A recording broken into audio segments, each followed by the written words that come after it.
Go ahead. No, go ahead. You're fine. Well, I'm just appreciate you saying that, because the scope of that shame. I mean, when Jesus restores Peter, it's literally a week and a half after he denied Jesus. And so it's important to recognize that shame can stay with you for decades, because we have this American cultural principle that says time will heal all wounds. And I'm like, I don't think that's always true. Because when shame locks you up, I mean, unless it's redeemed and restored, then it will stay with you and affect you for decades. And just recently I had a conversation with somebody who was divorced 3 decades ago. When I was a little kid, this happened. And he wasn't the one who had an affair. His wife did. But in the process of it, he has lived with the pain of that divorce. And it was just a fascinating thing he said to me. He said, it never goes away. You never get used to the pain of a divorce. You never get used to the pain of an affair. And you never get used to the pain of shame.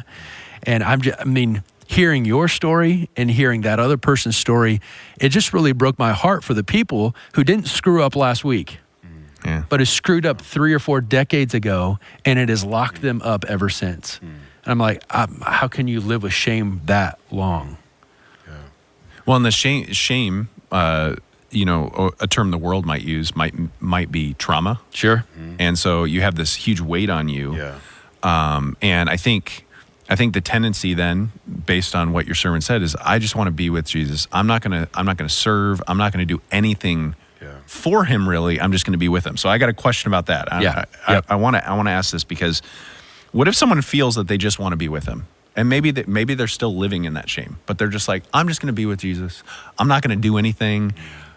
I'm going to pray. I'm going to come to church, but I'm really not. There's no point I'm going to step outside the shame cycle and circle that I have. They never sense a further calling. Are they just being spiritually passive, or what would you say to them? Is there a way to break out of that? Well, it's kind of interesting.